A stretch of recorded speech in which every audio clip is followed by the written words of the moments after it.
Good morning students, how are you students. अब तक जो है हमने 5 लेसन कर लिए हैं। आज जो है 6वां लेसन हम करने जा रहे हैं जिसका नेम है मृदा।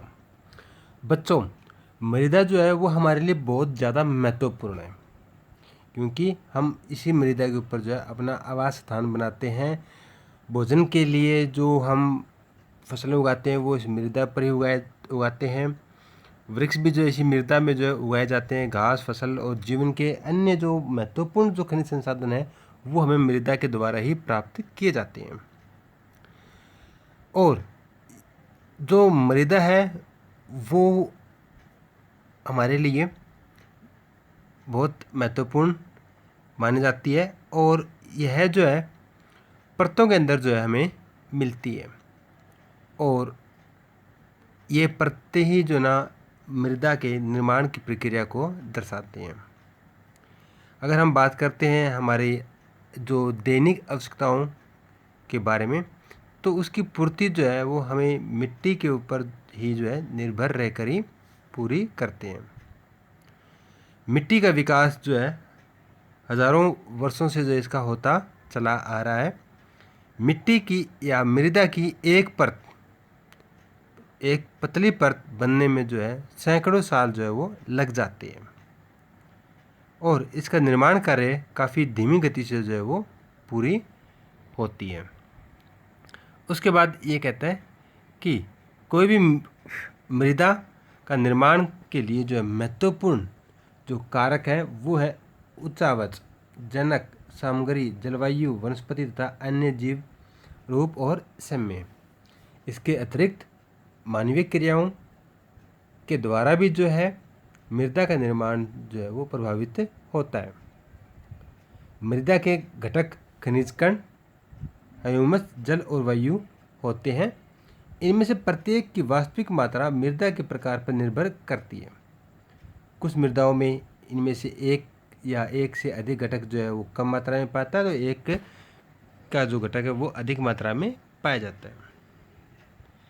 आप लोग मृदा के जो महत्व को जो है अच्छे से समझ सकते हैं और इसकी उपयोगिता भी जो है वो काफ़ी ज़्यादा है हमारे जीवन के अंदर। और हम जो दैनिक आवश्यकताओं की जो भी वस्तुएं हैं वो हम मृदा के द्वारा ही प्राप्त करते हैं। मृदा से ही उत्पादन होने वाले अलग अलग तरह के जो तत्व हैं उनसे हम प्राप्त करते हैं। उसके बाद ये कहता है कि मृदा का वर्गीकरण। बच्चों, मृदा का वर्गीकरण करने से पहले हम जानेंगे कि मृदा के जो निर्माण के अंदर जो महत्वपूर्ण जो घटक हैं उनके बारे में।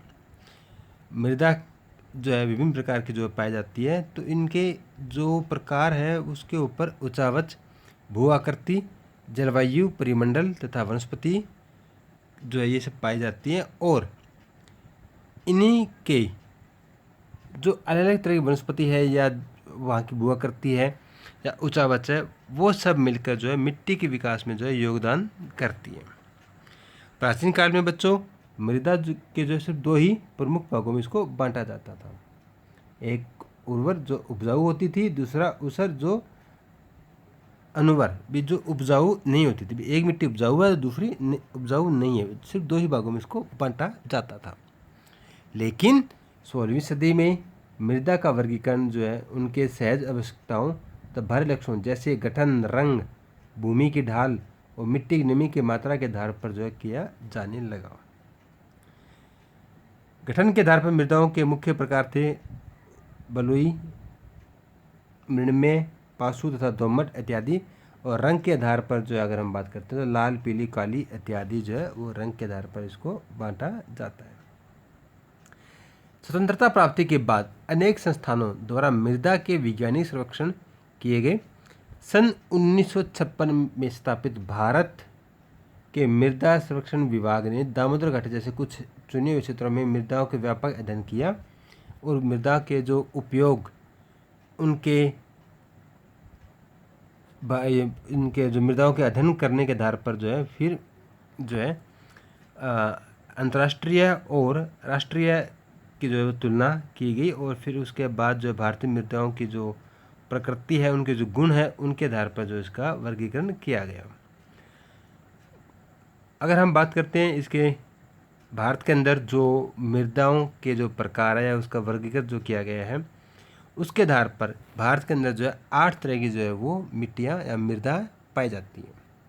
ये 8 तरह की जो मृदा में सबसे पहले जो नाम आता है वो है जलोढ़ मृदा, उसके बाद काली मृदा, फिर लाल और पीली मृदा, फिर लेटेराइट मृदा, शुष्क मृदा, लवणीय मृदा, पीटमय मृदाएँ और वन मृदाएँ। ये कुल मिलाकर जो है भारत में 8 तरह की जो है मिट्टियाँ पाई जाती हैं, मृदाएँ पाई जाती हैं।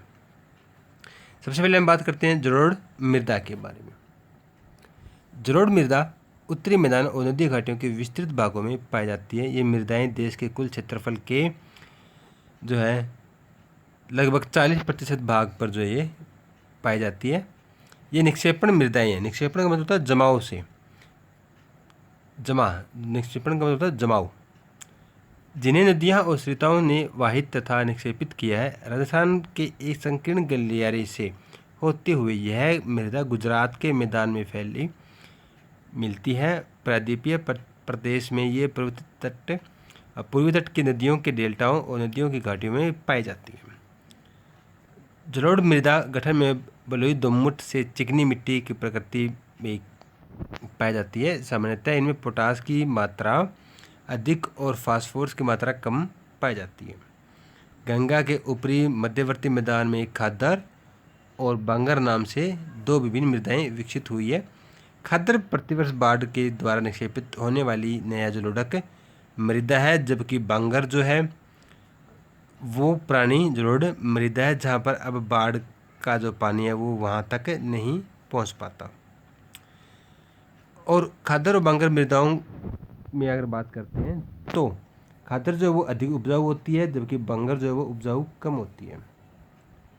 बांगर मृदाओं में कैल्शियमीय संकर्षण तथा कंकड़ पाए जाते हैं। निम्न तथा मध्य गंगा के मैदान और ब्रह्मपुत्र घाटी में मृदा अधिक दोमटी और मृणमय है। पश्चिम से पूर्व की ओर इनके बालू की मात्रा घटती जाती है, जबकि पश्चिम के अंदर जो है ये मिट्टी ज़्यादा बालुई मिलती है, जबकि पूर्व के अंदर जो है ये ज़्यादा चिकनी मिट्टी में जो है ये बदल जाती है। जलोढ़ मृदा का रंग हल्के धूसर से राख धूसर जैसा होता है। इसका रंग निक्षेपण की गहराई, जलोढ़ के गठन और निर्माण में लगने वाले समय अवधि पर निर्भर करता है। जलोढ़ मृदा पर गहन कृषि की जाती है। देखो बच्चों, जो जलोढ़ मृदा है वो नदियों के द्वारा जो है पर्वत उच्च भागों पर जो है अपघटन कर दिए जाते हैं, और जब बाढ़ आती है तो नदियाँ अपने साथ जो बहा कर अवसाद लेके आती है उसको उस भाग के अंदर जमा कर देती है। इसी को जो है जलोढ़ मृदा कहते हैं। इसमें जब लिखा था ना कि निक्षेपण की क्रिया के द्वारा बनती है, तो ये निक्षेपण का मतलब होता है जमाव, तो उस जमाव की प्रक्रिया के द्वारा ही जो है ये बनती है। नेक्स्ट अपनी काली मृदा। काली मृदा दक्कन के पठार के अधिकतर भाग पर पाई जाती है। इसमें महाराष्ट्र के कुछ भाग, गुजरात, आंध्र प्रदेश तथा तमिलनाडु के कुछ भाग शामिल हैं। गोदावरी और कृष्णा नदियों के ऊपरी भागों और दक्कन के पठार के उत्तरी पश्चिमी भाग में गहरी काली मृदा पाई जाती है। देखो बच्चों, स्पष्ट है कि यह मृदा जो है वो दक्कन के पठार पर जो है पाई जाती है। यह जो है गुजरात, मध्य प्रदेश, तमिलनाडु के कुछ भागों में जो है इसके शामिल है, लेकिन अधिकतर भाग जो है इसका महाराष्ट्र के अंदर आता है। गोदावरी और कृष्णा नदियों के ऊपरी भागों और दक्कन के पठार के उत्तर पश्चिमी भाग में गहरी काली मृदा पाई जाती है।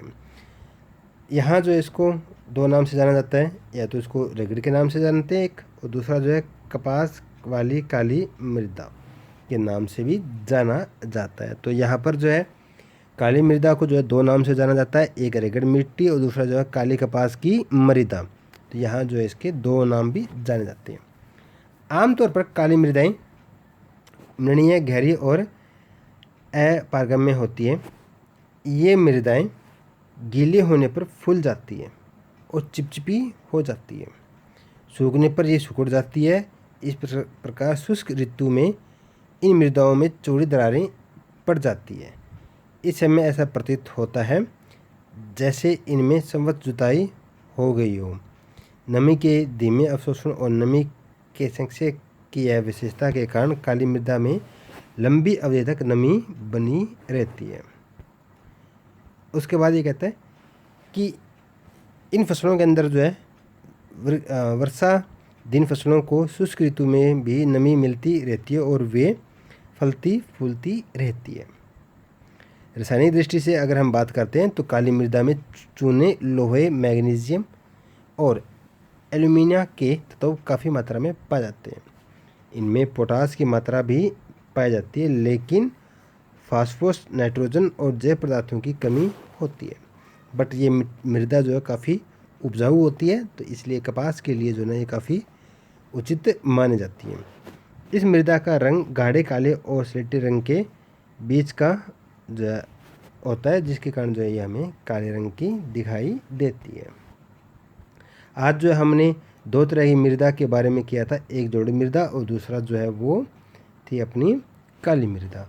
अगर हम बात करते हैं इंडिया के मैप के ऊपर, तो यहाँ पर जो जलोढ़ मृदा है वो वाला पार्ट जो है, ये आप जो डॉट डॉट डॉट जो दिख रही है, ये वाला पार्ट जो है वो हमारा जलोढ़ मृदा का है। यह जो है ना नदियों के जो निक्षेपण के द्वारा, जो अवसाद के निक्षेपण के द्वारा जो है ये बनती है। तो ये क्षेत्र जो है ना वो जलोढ़ मृदा का है। जलोढ़ मृदा जो है ना वो भारत के जो पश्चिमी और पूर्वी किनारों के ऊपर भी जो है पाई जाती है। अधिकतर जो है पूर्वी किनारों के ऊपर, जहाँ ये तटीय मैदान है, उस भाग के अंदर जो है मृदा पाई जाती है।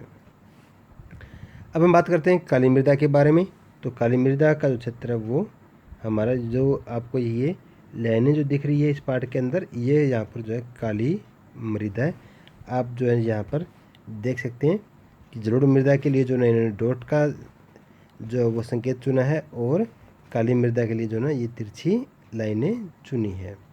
तो ये क्षेत्र के अंदर जो है भारत की जलोढ़ मृदा और काली मृदा जो है वो पाई जाती है। तो स्टूडेंट्स, आज तक के जो हम इतने टॉपिक करेंगे, बाकी की जो मृदाएं हैं वो हम कल करेंगे। Thank you students, have a nice day.